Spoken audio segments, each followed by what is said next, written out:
Salut les amis, aujourd'hui on va causer coronavirus, chloroquine et Didier Raoult. On va faire ça en 4-4-2, vous connaissez le principe, on va à l'essentiel, et on va y aller franco. En plus confiné, moi ça me rend nerveux. Du coup, faut que j'extériorise toute cette merde. Donc commençons par le commencement. Au départ, le coronavirus c'est une grippette, une sorte de pisse de chauve-souris inoffensive. En tout cas, c'est ce que nous raconte la Besin. Du coup, je me dis putain, on a eu chaud, cette connasse de grippe, elle taquine que du chinois. On peut continuer à tousser sans que le GIGN défonce ta porte d'entrée et que le voisin te dénonce après avoir sorti le chien 10 fois dans la journée et couru 2 fois le marathon de Paris. Rien d'anormal quoi. Bref, au début il y a des malades mais bon c'est pas un génocide. Les jours passent et le nombre augmente mais c'est pas des chiffres énormes. Ça c'est sans compter les journalistes qui ont leur sujet et ne comptent pas lâcher le morceau. Dès qu'il y a un contaminé c'est alerte rouge. Quand il y a un mort c'est alerte rouge et ça clignote en plus. On entend que ça à la téloche, les Français commencent à flipper. Mais apparemment tout va bien puisque Macron va au théâtre avec Brigitte pour inciter les Français à sortir malgré le coronavirus. Ils s'en battent les couilles. Continuez à tousser, léchez-vous les babines, y a pas de contre-indication. L'OMS est d'accord. Postillonner, y a pas de problème. Mais franchement, il est pas plus inquiet que moi. Parce que je peux vous le dire, je m'en tamponne le cul à ce moment-là. C'est 10 jours avant le confinement. Franchement, j'ai pas peur. Mais bon, ça c'est sans compter la peur que génèrent les journalistes du monde entier sur les populations. J'ai un collègue, il se lave les mains 40 fois par jour quand même. Il a appris le langage des signes en 3 jours pour communiquer. Et à lire sur les lèvres ce con. Là quand même, je me dis, c'est le début d'une psychose. Mais Besin se veut rassurante. Elle répète que les masques ça sert à rien. Que tu mettes un masque FFP2 ou un masque 2 €, c'est la même chose. On a une ministre, elle sait pas comment enfiler le bidule. Elle a beau tourner le bordel dans tous les sens, rien à faire. C'est un Rubik's Cube ce truc. Donc forcément, elle est ministre et elle galère. Donc toi qui fais partie de la populace, c'est juste pas possible. Ça paraît simple comme ça. Mais non, c'est plus difficile que d'enfiler un slip apparemment. Autre information importante, dans la culture chinoise, le ciel donne un mandat à l'empereur pour gouverner ses sujets. Lorsqu'il le retire, une catastrophe s'abat sur le pays. Épidémie, tremblement de terre et tout le tintouin. Ça paraît con mais le mec y croit.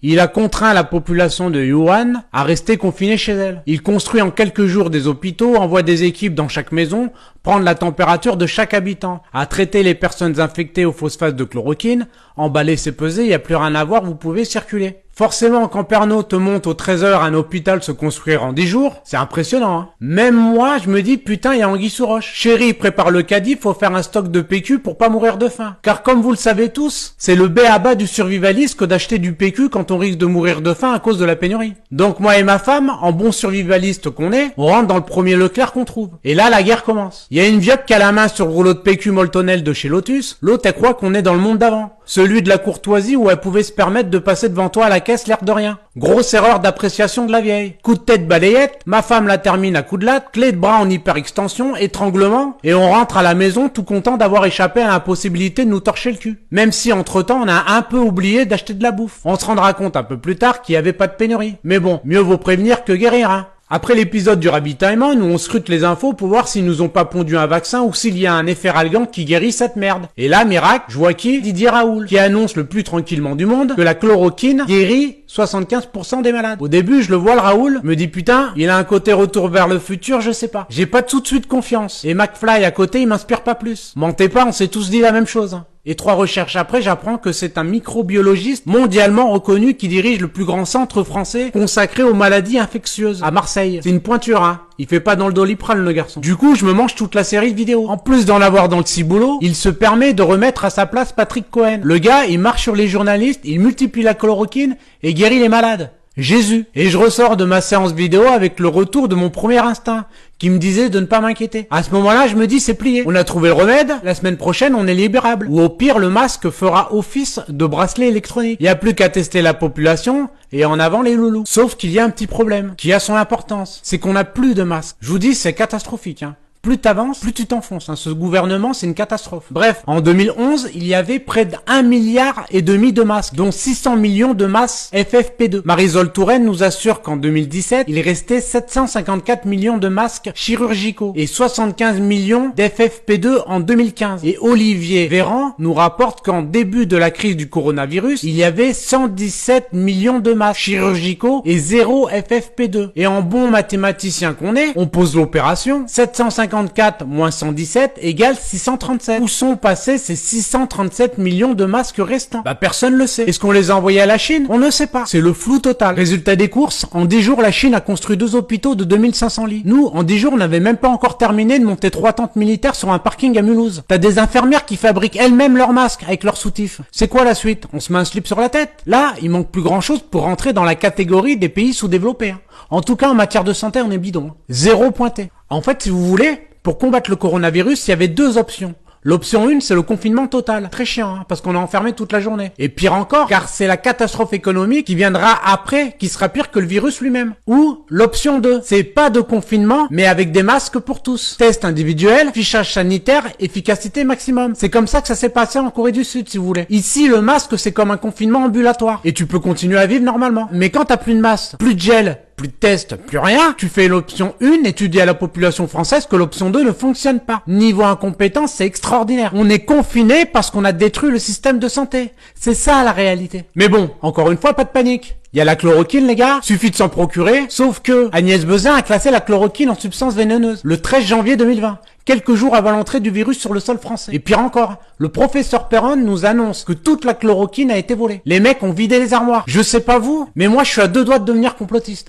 Je veux bien faire un effort pour me retenir, mais putain la Buzyn la mettre pas. Surtout quand tu sais que son mari c'est Yves Lévy, le patron de l'INSERM, et que le papier est signé Jérôme Salomon. Le même Salomon qui nous annonce que des tests seront faits sur la chloroquine et qu'on aura la réponse dans 6 semaines. Le temps que tout le monde crève, quoi, en fait. Sur un médicament qu'on connaît depuis des décennies. Ça veut dire que le trio Buzyn, Lévy, Salomon me gonfle. On se fout de notre gueule, littéralement. Alors, pour comprendre tout ce foutoir, il faut savoir qu'il y a un litige qui ne date pas d'hier entre les époux Buzyn-Lévy et Didier Raoult. En fait, Yves Lévy voulait la peau des IHU qui ont le statut de fondation indépendante. Trop indépendant à son goût et voulait la fin de ce statut pour avoir l'ascendant dessus. Et c'est là qu'Agnès Buzyn entre en jeu pour essayer de faire perdre cette indépendance au profit de l'INSERM afin que l'IHU soit piloté depuis Paris. Les instituts hospitalo-universitaires ont été créés en 2010 sur les conseils de Juppé et Rocard afin de stimuler la recherche médicale française avec le statut de fondation indépendante qui permet d'agir sans contrainte. En fait, si vous voulez, si le professeur Raoult a besoin d'engager un spécialiste ou d'obtenir une machine pour ses travaux, ça mettra pas 10 ans en passant par toutes les administrations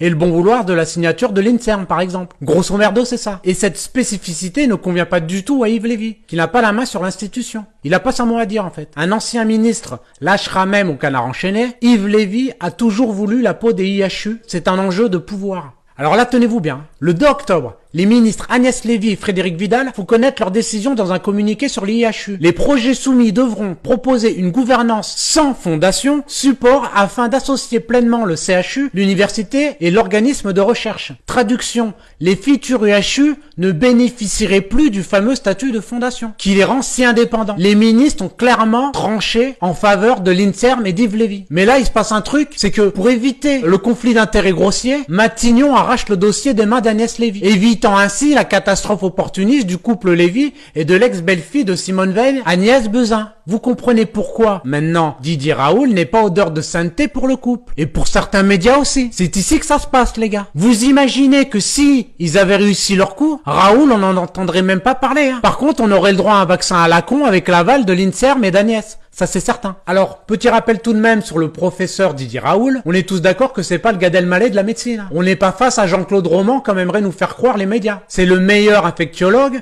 au monde. Le spécialiste mondial de la chloroquine. Donc, j'ai tendance à l'écouter. Il n'est absolument pas terrifié par cette épidémie. Et il accuse les médias d'installer une psychose. Il dira d'ailleurs, il y a dans le monde 2,6 millions de morts d'infections respiratoires par an. Vous imaginez que les 5 000, 10 000 ou même 100 000 vont changer les statistiques. Et il se pose la question, comment ce pays est arrivé dans un tel état que l'on préfère écouter les gens qui ne savent pas plutôt que ceux qui savent. Finalité, vous voyez où on en est ? On se retrouve tous enfermés comme des cons. Faut revenir à la réalité. La peur est beaucoup plus néfaste que ce virus. Sachez qu'en 2017, il y a eu 10 000 morts supplémentaires en hiver. On sait même pas si c'était de la grippe. Est-ce que les médias en ont parlé? Non. Est-ce que vous avez eu peur? Non. Et pourtant, on doit être aujourd'hui à 900 000 morts pour le coronavirus. Dans le monde, on doit être à 14 000 morts pour le coronavirus. Comparé aux 2,6 millions de morts d'infections respiratoires par an, ça fait une différence de 2 580 000 morts. On nage en plein délire. Et je rappelle que tous les ans, il y a 10 000 morts de la grippe. Donc je vois pas pourquoi on ferait pas un confinement tous les ans. Et qu'on vienne pas me dire que c'est pas la même chose. Des morts, c'est des morts. Et à ce que je sache, on n'y est pas à 10 000. Bon voilà, les amis, on va retourner à nos occupations, si on en trouve. Sur ce, je vous dis à bientôt, profitez bien. Et surtout, si vous regardez cette vidéo, c'est que vous êtes bien vivant. Et c'est déjà pas mal. Allez, à ciao.